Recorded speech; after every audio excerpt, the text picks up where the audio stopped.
Hello everyone. My name is Christoph Scherrer. I'm teaching international political economy at the University of Kassel within the framework of the Global Labour University, a network of universities around the world on 4 continents dedicated to the education of trade unionists on the issue of globalization. Today I want to talk about an issue that is rather controversial within the global labor movement. And it is the issue concerning international labor rights, which everyone likes, but the question is whether one should impose it on all countries. And those who are afraid of having it imposed on all countries feel that it might undermine their competitiveness. But what are those core labor rights? The International Labour Organization, sitting in Geneva, the oldest body of the United Nations, has come up with many conventions protecting labor, workers in the workplace and their rights. About a decade ago, they decided to highlight a number of rights, calling them the core labor rights.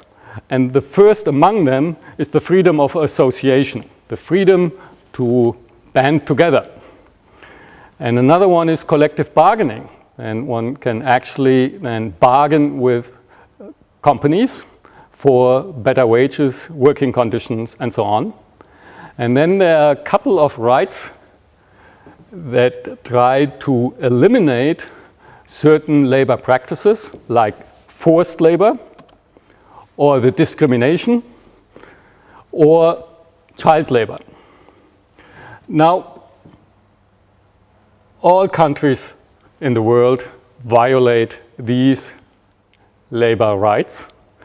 And when we look at Germany, we can see that equal remuneration is not taking place for women. Women in many occupations get less than their comparable worth. However, in some countries, we find more labor violations, and especially the denial of the right to associate, to form trade unions on your own without state permission and without state meddling. And this is particularly true for the new export powerhouse, mainland China. And here we see not a very typical picture of China anymore, because they have extremely modern factories, but it is a picture that I have taken and which I have seen while visiting China. Now, these core labor rights are integrated into a larger body of international law. So it is not just the ILO conventions, it is also the Declaration of Fundamental Rights, and then the United Nations covenants, the covenants for economic rights, civil rights, and then there are other covenants that cover, for example, the issue of child labor. So one could say that core labor rights are international law today. In some countries, like here, workers in Dharavi, in Mumbai, one of the biggest slums in Asia, they have the freedom of association in India, but they work under very lousy conditions. Conditions of more than 12 hours a day, sleeping on the same floor of where they work.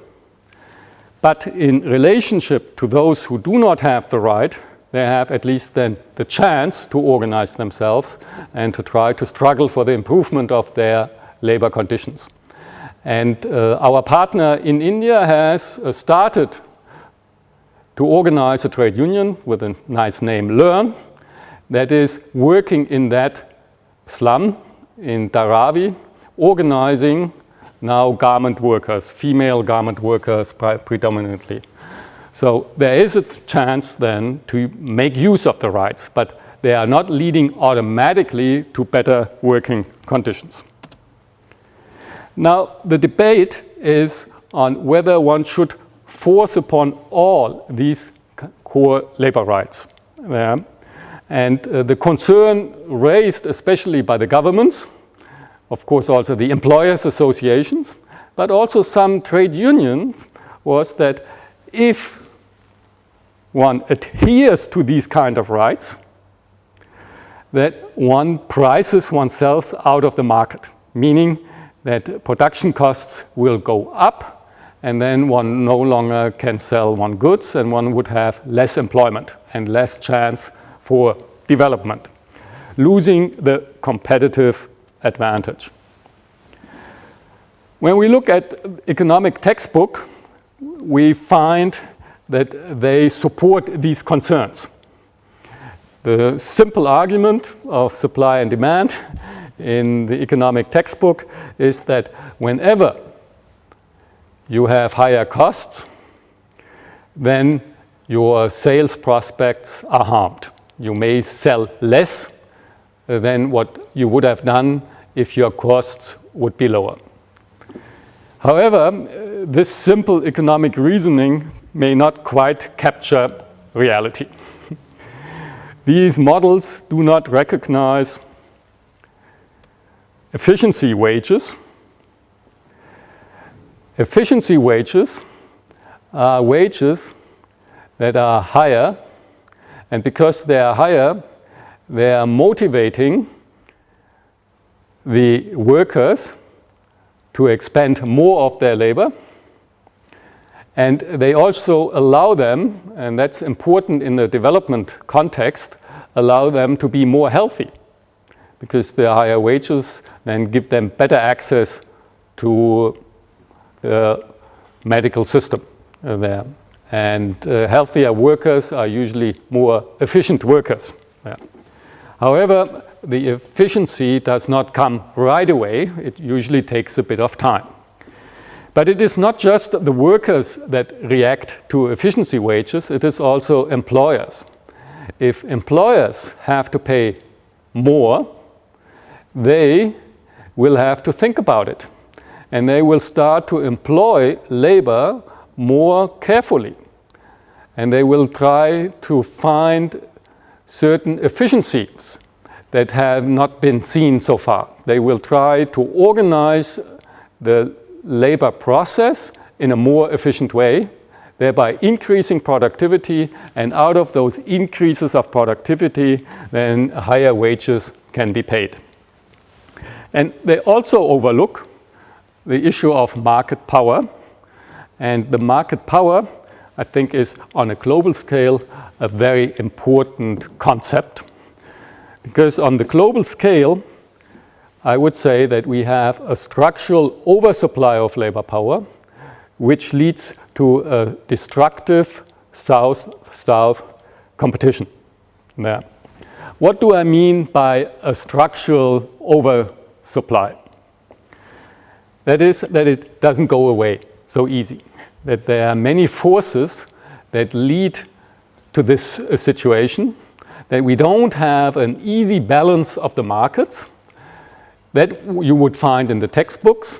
If there's an oversupply, then prices have to go down, wages have to go down, and then we have a balance again of supply and demand.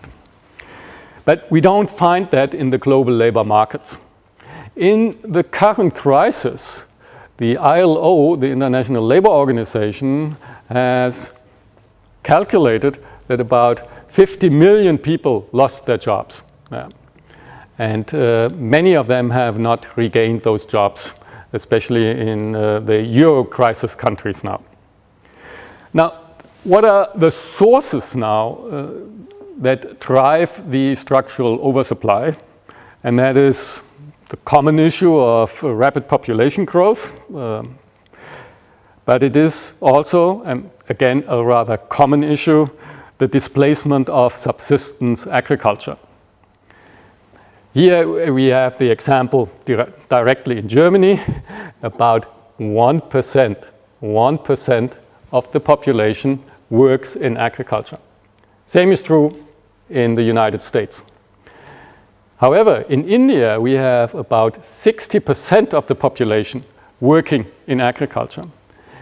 If they then mechanize the same and put the same amount of fertilizers and so on into the ground as is being done in Germany and in the United States, you can imagine how many people will leave the countryside and will jam the big cities.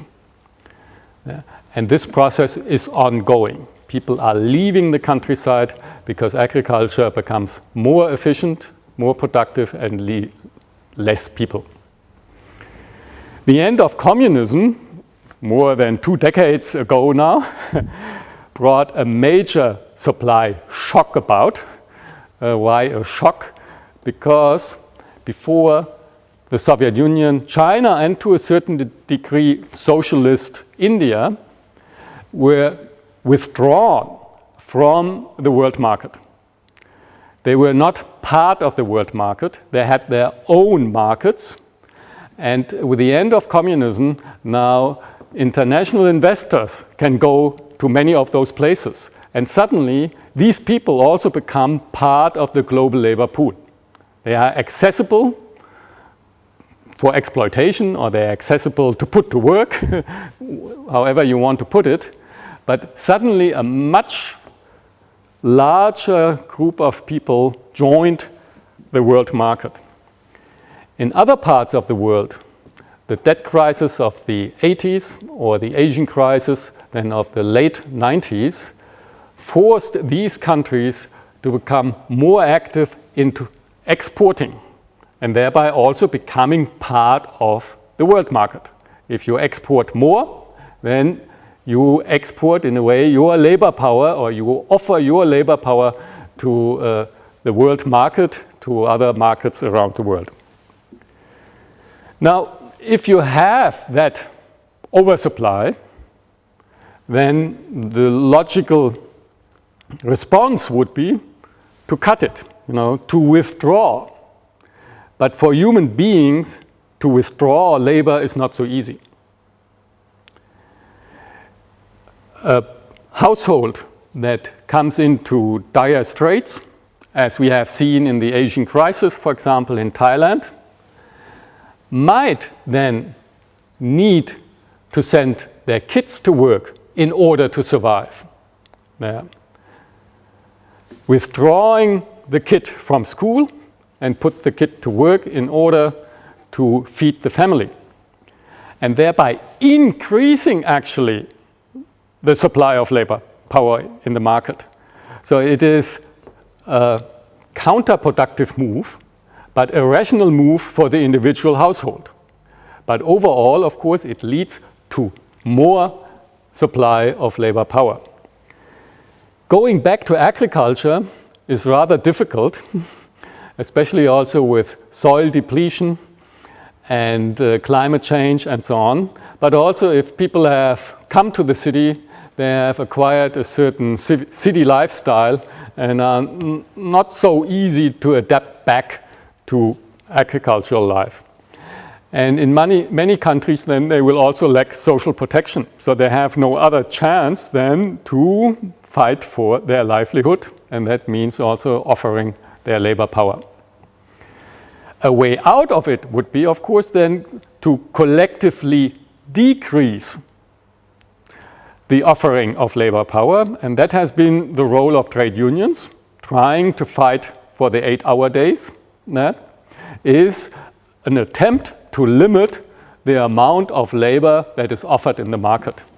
But in the global sphere, that is not so easy. That kind of a collective agency that was easier in smaller settings where trade unions started out, later in the national setting, with a strong force of nationalism, was possible then to go through the state and trying to limit the hours of work on offer. That in the international sphere here we do have a real challenge.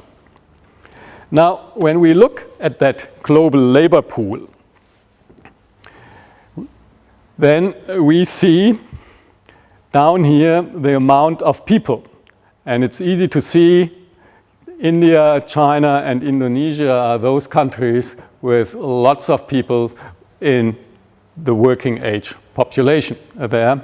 And then here you need actually to have 3 countries to put up here to make them visible. Just one country would not be really visible. They are much smaller countries, especially Switzerland, but even Germany, in relationship then to these ones. Here on that scale, we see the wage or the labor cost differential. And the US would be here 100. And you see then the labor costs are higher in Germany and Switzerland, and they are much lower down here. Economic textbooks are usually talking about the competition from here to there. But when you look at it, you will see that there may be certain overlaps between what Indonesia exports and Switzerland exports, but in the main, it's complementary. It doesn't overlap.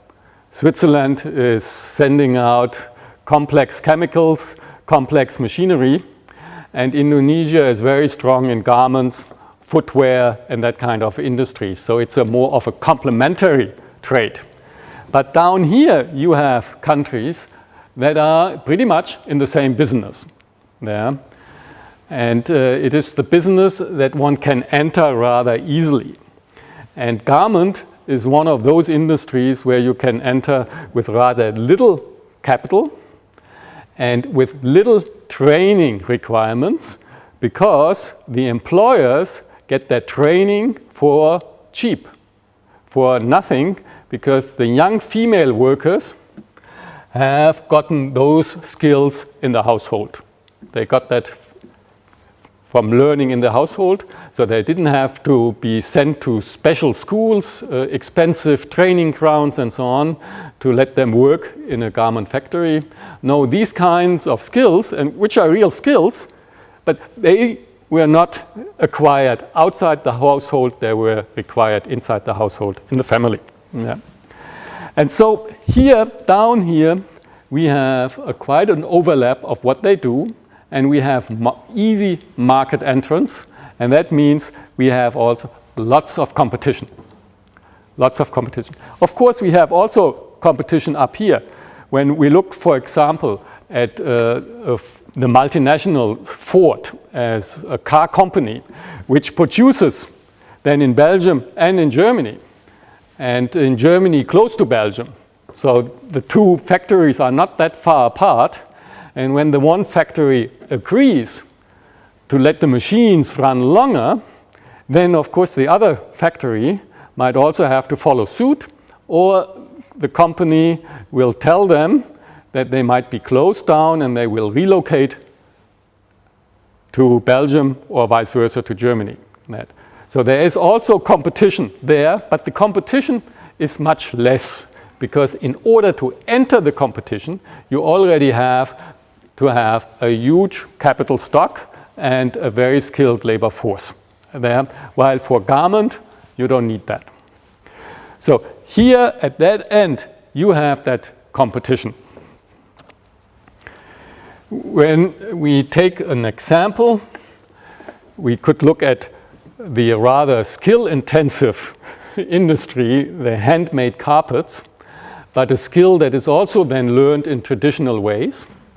And we have seen that the market for carpets is pretty much dominated by a few companies, mainly serving Germany and the United States. Those are the two countries who really love carpets there, handmade carpets. And these companies then monitor, of course, their suppliers. And if one of those suppliers has a price increase of more than 15%, then they will change the source there. And one of a very major example for that was the fate of Iran, in a way the heartland of carpet making. They lost out in the global competition. One reason was a bit their campaigns against child labor.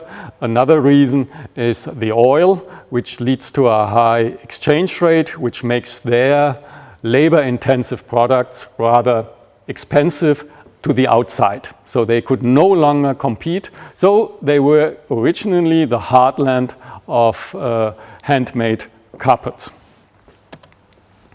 Now, to try to put that into a more theoretical language, the argument runs that the core worker rights, if they are implemented, will raise the cost in the short run.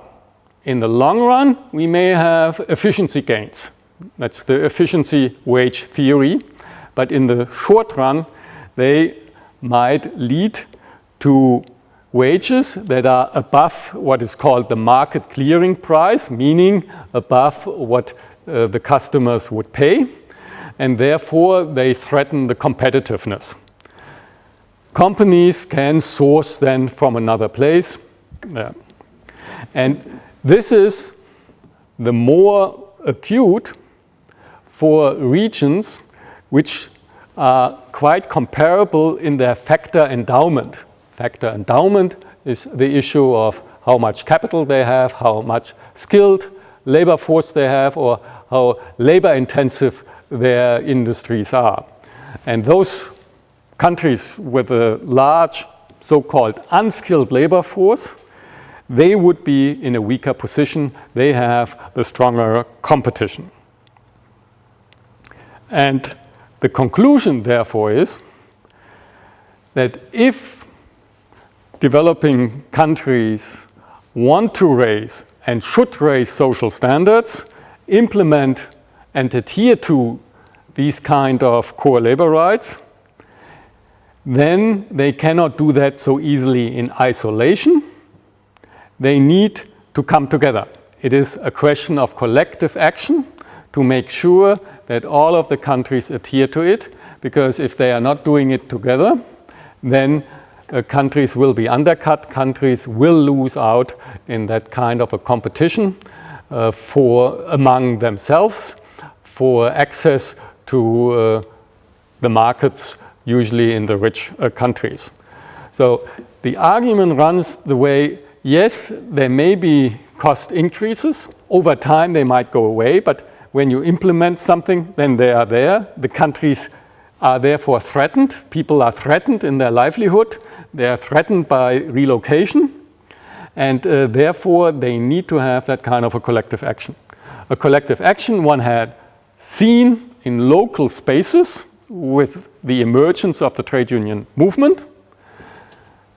And that was in some places rather successful. It has been expanded to the national level, and now the task is, at least for the core, not everything, but at least for the core labor standards, to try to find a multilateral, a multinational solution. To finish it off, I want to highlight a very concrete campaign which is arguing on the same basis. Having noticed that in the Southeast Asian base, companies are using their market power and are acting in response to wage increases by threatening relocation, and if that doesn't work, by actually relocating to another place, to go from Malaysia to Indonesia, from Indonesia to Laos, and so on. And therefore, now in that region, a number of trade unions and non-governmental organizations have come together and are trying to fight for a floor wage, not for the core labor rights. As I have explained with India, they might not immediately lead to the same level what one needs for survival. So they go directly for standards and they ask for a wage floor in that region, stitching a decent wage.